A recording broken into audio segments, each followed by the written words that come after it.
Good morning, Madam Chair and members of the City Council. Scott Collister with the Florida Department of Transportation. A privilege to bring you a brief update today on the department's plans for our Gandy project, a project that we know is very important to the local residents, businesses, the City of Tampa, and the department.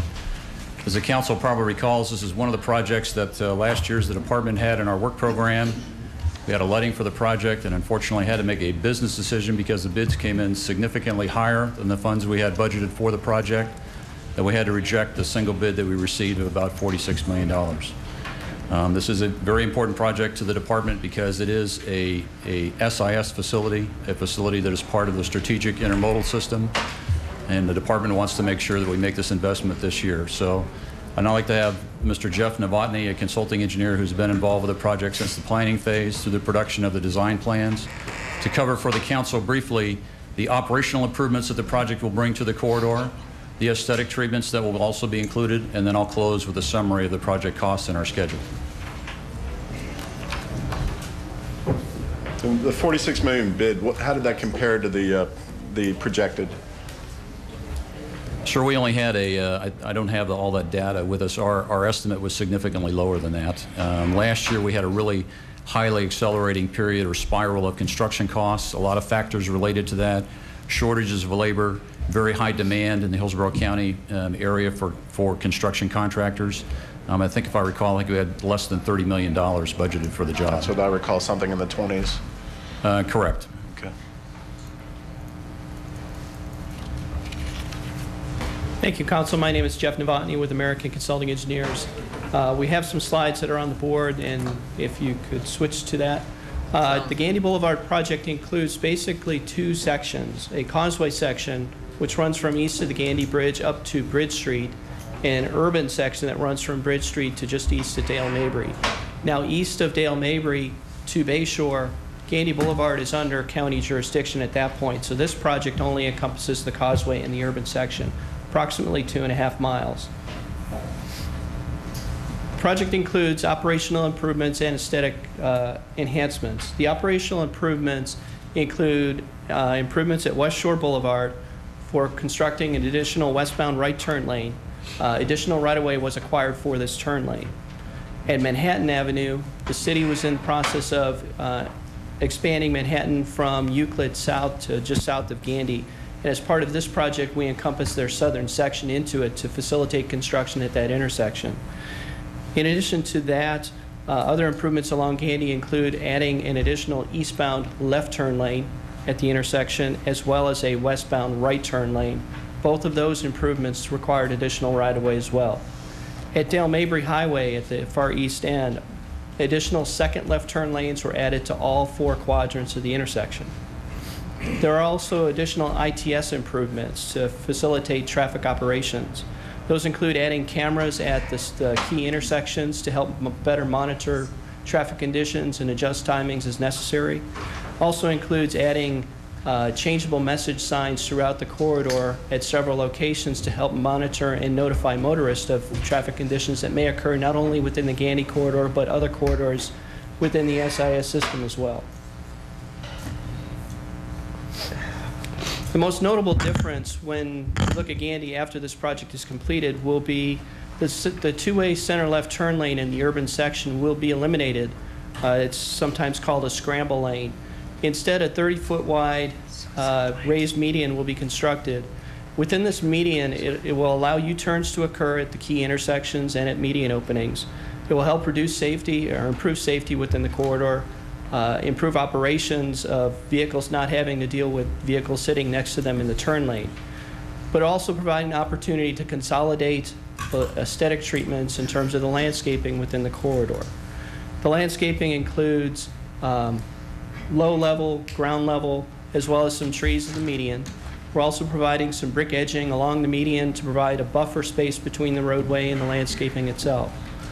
Along the outside of the road, and this is all within the urban section, along the outside of the road, between the sidewalk and the roadway, there will be additional brick edging and provide an additional visual buffer between the road and the sidewalk.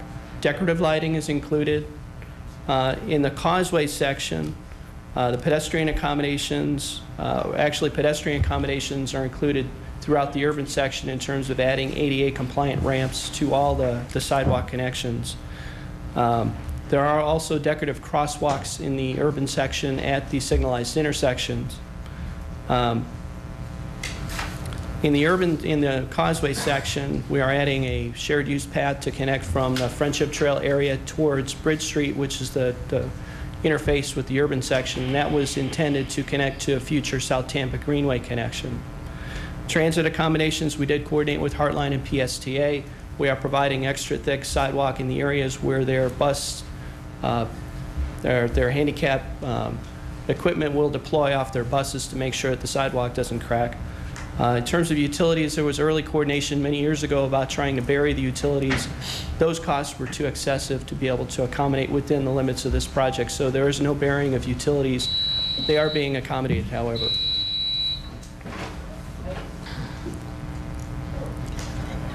Through the course of the discussions after the bid was received and the bids were high, the department has decided to make some modifications to the project to help lower the cost. In the causeway section, the pavement was going to be resurfaced in that area. However, when the Gandy Bridge was rebuilt back in the 90s, the pavement was resurfaced, so the department has decided to eliminate that resurfacing and push it off for several years because the pavement is still in good condition to hopefully save about $1.3 million. A directional median opening west of Bridge Street was added after a public hearing, not as a result of the public hearing, but after a public hearing west of Bridge Street. That's been eliminated because the resurfacing work in that area has been eliminated also. On the north side of the causeway section, leading from the Friendship Trail area towards Bridge Street, the shared use path has been changed to a 5-foot sidewalk to tie into the existing sidewalk that exists along the north side of the road there. Also in the causeway section, the proposed lighting has been changed from decorative lighting to conventional lighting. It's essentially the same lighting that exists on the Gandy Bridge and will continue towards Bridge Street, where the decorative lighting will remain from Bridge Street towards Dale Mabry. In the urban section, the other changes include modifying the pavement design slightly in terms of a procedural change. The pavement design will still meet the needs for future traffic. However, because the asphalt base is being used, there was some redundancy in the layers, and we're able to save about $3 million of pavement design in that area. There were about 5,300 lineal feet of sidewalk in the urban section that was designed as 8-foot wide. The entire urban section was not designed with 8-foot wide sidewalk because there were some right-of-way constraints that we had to deal with. The sidewalk cost ended up being extremely high from the original bid, so all the sidewalk in the urban section has been changed to 6-foot wide throughout that area. Those cost savings result in approximately $5 million of cost savings, and I'll let Mr. Collister finish up.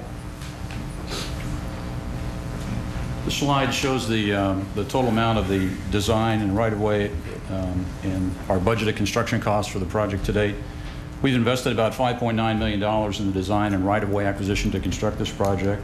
And our current budgeted construction costs, given the trends in the construction market that we track on a monthly basis, is just over $26 million for a total project investment of about $32 million. I'd like to close by mentioning there are 2 design elements that the department is still considering. We do have a request from the Hillsborough County Metropolitan Planning Organization's BPAC Committee, Bicycle and Pedestrian Advisory Committee, to look again at our decision to change the configuration of the trail on the northern side of Dale Mabry to, the northern side of Gandy, from a shared use path to a sidewalk. We'll take a hard look at that. And we also have a request from the city based upon the presentation that was made to the council before for the intersection of West Shore and Gandy to see if we can incorporate some of those design elements that the council was briefed on into our project. And we'll coordinate those responses back to the city. Yes, sir. Mr. Dangfelder. Any questions? Yeah, thank you for that presentation.